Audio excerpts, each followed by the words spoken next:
1955 সালের 2রা জুলাই নিউ ইয়র্কের আকাশ তখন পরিষ্কার রোদ ঝলমলে একটি দিন। প্লেন আমেরিকান ওয়ার্ল্ড এয়ারবেজের একটি ডগলাস DC-4 বিমান, যা ফ্লাইট নম্বর ছিল 914। গন্তব্য ছিল ফ্লোরিডার মিয়ামি বিমানবন্দর। বিমানে ছিলেন 57 জন যাত্রী এবং 6 জন ক্রু মেম্বার। উড্ডয়নের প্রথম কয়েক ঘন্টা সবকিছু একদম স্বাভাবিকই ছিল। পাইলট ক্যাপ্টেন মিগুয়েল ভিক্টোরিয়ানো একজন অভিজ্ঞ মানুষ ছিলেন, তার সহকারীও যথেষ্ট অভিজ্ঞ ছিল। কিন্তু মিয়ামিতে পৌঁছানোর নির্ধারিত সময়ের কিছুক্ষণ আগে হঠাৎ করেই সব বদলে গেল। আকাশ থেকে যেন এক নিমিষেই হারিয়ে গেল আস্তে একটি বিমান। মিয়ামি এয়ার ট্রাফিক কন্ট্রোল টাওয়ারের রাডারের শেষ মুহূর্ত পর্যন্ত বিমানটি দেখা যাচ্ছিল, কিন্তু হঠাৎ সেটি অদৃশ্য হয়ে যায়। কন্ট্রোল রুম থেকে বারবার যোগাযোগ করার চেষ্টা করা হলেও ওপাশ থেকে কোনো সাড়া আসেনি, এমনকি কোনো বিপদের সংকেত বা মেডে কলও দেওয়া হয়নি। শুরু হয় আধুনিক বিমান চলাচলের ইতিহাসের এক বিশাল অনুসন্ধান অভিযান। মার্কিন উপকূলরক্ষী বাহিনী, নৌবাহিনী এবং বিমান বাহিনী মিলে সমুদ্রে বিশাল এক তল্লাশি চালায়। কিন্তু আশ্চর্যজনকভাবে সাগরের বুকে তেলের কোনো আস্তরণ, বিমানের কোনো টুকরো কিংবা যাত্রীর কোনো চিহ্ন পাওয়া যায়নি। সেই সময়ের প্রযুক্তি অনুযায়ী সবাই ধরে নিয়েছিল বিমানটি হয়তো সাগরে বিধ্বস্ত হয়েছে এবং কোনো এক গভীর খাদে তলিয়ে গেছে। যাত্রীদের পরিবারগুলো গভীর সুখে নিমজ্জিত হলো এবং এক সময় ফাইলটি বন্ধ করে দেওয়া হলো এটি কোনো দুর্ঘটনা ভেবে। কিন্তু গল্পের আসল মোড় আসে ঠিক 37 বছর পরে। তারিখটি ছিল 9 সেপ্টেম্বর 1992। ভেনেজুয়েলার কারাকাস বিমানবন্দরের এয়ার ট্রাফিক কন্ট্রোলার হুয়ান দে লা কোর্তে সেদিন সাধারণ ডিউটি করছিলেন। হঠাৎ রাডারে তিনি একটি অদ্ভুত সংকেত দেখতে পেলেন। সংকেতটি ছিল একটি পুরনো ধাঁচের প্রোপেলার চালিত বিমানের। আধুনিক জেট বিমানের যুগে এমন একটি বিমান কোথা থেকে এলো তা ভেবে হুয়ান অবাক হলেন। কিছুক্ষণের মধ্যেই মেঘের আড়াল থেকে একটি DC-4 ডগলাস বিমান দৃশ্যমান হলো। হুয়ান পাইলটের সাথে যোগাযোগ করলেন। ওপাশ থেকে একজন পাইলটের কণ্ঠ ভেসে এলো। পাইলট বললেন, আমরা plane um flight 914 New York থেকে মিয়ামির পথে এসেছি, আমাদের অবতরণের অনুমতি দিন। কন্ট্রোল টাওয়ারের সবাই স্তব্ধ হয়ে গেলেন। হুয়ান পাইলটকে জিজ্ঞেস করলেন, আপনারা কি জানেন আজ কত তারিখ? পাইলট শান্তভাবে উত্তর দিলেন, আজ 2রা জুলাই 1955। কন্ট্রোল টাওয়ারে তখন পিনপন নীরবতা। হুয়ান পাইলটকে জানালেন যে তারা আসলে 1992 সালের 9 সেপ্টেম্বরে আছেন এবং তারা এখন ভেনেজুয়েলার কারাকাসে। কথাটি শোনার পর পাইলট রীতিমতো আতঙ্ক হয়ে পড়লেন। তবুও পরিস্থিতির চাপে বিমানটি রানওয়েতে ল্যান্ড করানো হলো। গ্রাউন্ড স্টাফরা তখন বিমানের দিকে এগিয়ে যাচ্ছিলেন। তারা জানলা দিয়ে যাত্রীদের মুখ দেখতে পাচ্ছিলেন। তবে অদ্ভুত ব্যাপার হলো, যাত্রীদের কারো বয়স বাড়েনি। তাদের পোশাক, স্টাইল সবকিছু 1955 সালের মতো।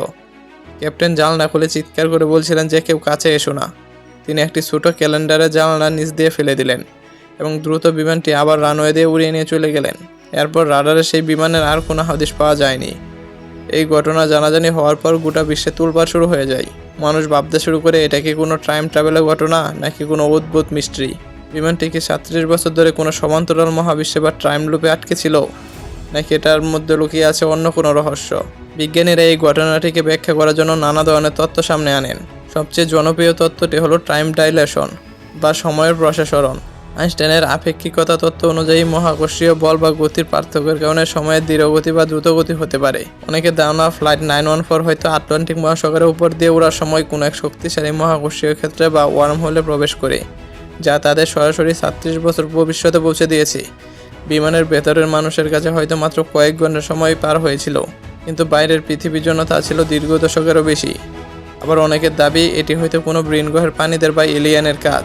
এই তথ্যে বিশ্বাসীদের মতে এলিয়ানরা হয়তো বিমানটিকে অপহরণ করেছিল এবং তাদের পরীক্ষার অংশ হিসেবে আবার বহু বছর পর পৃথিবীতে ফেরত পাঠিয়ে দিয়েছে। টাইম ট্রাভেল বা এলিয়ান অপহরণের মতো তথ্যগুলো যখন মানুষের মুখে মুখে ফিরছিল, ঠিক এই সময়ে সামনে আসে পৃথিবীর আরেকটি ভয়ঙ্কর তথ্য, যা হলো মার্কিন সরকারের কোনো অতি গোপন সামরিক পরীক্ষা। অনেকেই মনে করেন 1943 সালে সেই কুখ্যাত ফিলাডেলফিয়া এক্সপেরিমেন্টের উন্নত কোনো সংস্করণ হয়তো 1955 সালে এই বিমানের উপর প্রয়োগ করা হয়েছে। সেই পরীক্ষায় যেমন একটি আস্ত জাহাজকে অদৃশ্য করে দেওয়ার দাবি করা হয়েছিল, তেমন হয়তো প্লেন এম 914কেও একটি পরীক্ষামূলকের মাধ্যমে অদৃশ্য করে দেওয়া হয়েছিল।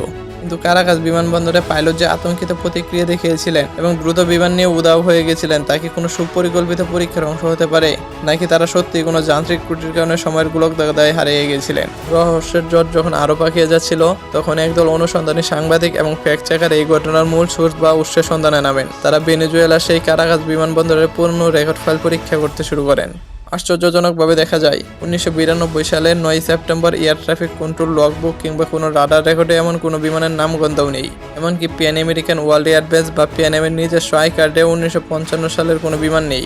1955 সালের 2রা জুলাই নিউ ইয়র্ক থেকে মায়ামিগামী কোনো বিমান নিখোঁজ হওয়ার সরকারি নথি খুঁজে পাওয়া যায়নি। তাহলে এই বিশাল এবং নিখুঁত গল্পটি এলো কোথা থেকে?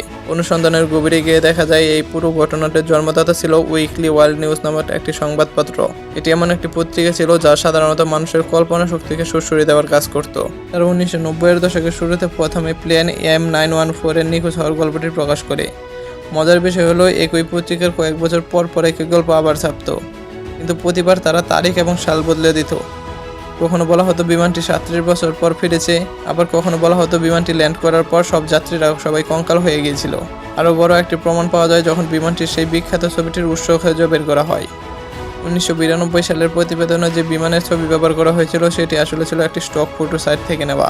এমনকি সেই রহস্যময় ক্যালেন্ডারটি যা পাইলট জানলা দিয়ে ফেলে দিয়েছিলেন বলে দাবি করা হয়, তারও কোনো বাস্তব হদিশ পাওয়া যায়নি। অর্থাৎ যে ঘটনাটিকে বিশ্বজুড়ে মানুষ প্যারালাল ইউনিভার্স বা টাইম ট্রাভেলের জীবন্ত প্রমাণ হিসেবে বিশ্বাস করা শুরু করেছিল, তার ভিত্তি ছিল একটি ট্যাবলয়েড পত্রিকার তৈরি নিছক কল্পকাহিনী। কিন্তু কেন এই গল্পটি এত দ্রুত মানুষের মনে গেঁথে গেল তার প্রধান কারণ ছিল গল্পের উপস্থাপনা। পত্রিকাটিতে এমনভাবে এয়ার ট্রাফিক কন্ট্রোলার হুয়েন দে লা কোর্তের ইন্টারভিউ এবং রাডার ডিটেলস দেওয়া হয়েছিল যা সাধারণ মানুষের কাছে সত্য বলে মনে হয়েছিল। আধুনিক ডিজিটাল যুগেও আমরা যেটিকে ফেক নিউজ বা গুজব বলি, এটি ছিল তার একটি প্রাথমিক ও অত্যন্ত সফল উদাহরণ। একটি কাল্পনিক গল্পকে যখন তথ্যের মূলকে পেশ করা হয় তখন সেটি সময়ের সাথে সাথে লোককথায় পরিণত হয়। বিজ্ঞান এবং যুক্তির বিচারে প্লেন এম ফ্লাইট 914 এই ঘটনাটি আজ একটি আরবাহান লেজেন্ড বা আধুনিক উপকথার হিসাবেই পরিচিত। এটি আমাদের শেখায় যে ইন্টারনেট বা মিডিয়ায় যা কিছু খুব রহস্যময় এবং রোমাঞ্চকর মনে হয় তার সবটাই ধ্রুব সত্য নয়। মানুষের মস্তিষ্ক রহস্য পছন্দ করে, তাই আমরা সহজেই যুক্তিকে সরিয়ে রেখে অলৌকিকতায় বিশ্বাস করতে চাই। বিমানটি হয়তো কখনো নিখোঁজ হয়নি এবং 37 বছর পর কারো কাছে কোনো বিমান ফিরেও আসেনি, কিন্তু এই গল্পটি মানুষের কল্পনা শক্তিকে কয়েক দশক ধরে ব্যস্ত রেখেছে। আজ প্লেন M914 কোনো বৈজ্ঞানিক রহস্য নয়, বরং এটি তথ্যের অপব্যবহার এবং মানুষের অন্ধবিশ্বাসের একটি মাইলফলক হয়ে দাঁড়িয়ে আছে। তাই কোনো রহস্যের পেছনে ছোটার আগে তার উৎসের সত্যতা যাচাই করা অত্যন্ত জরুরি, কারণ অনেক সময় বড় বড় রহস্যের সমাধান লুকিয়ে থাকে সামান্য একটি সংবাদপত্রের কাল্পনিক পাতায়। এই ঘটনার ইতি টানতে গিয়ে বলা যায়, মহাবিশ্বের অনেক রহস্য হয়তো অমীমাংসিত, কিন্তু প্লেন M914 এর রহস্যটি ছিল স্নেপ মানুষের তৈরি একটি নিপুণ ভ্রম।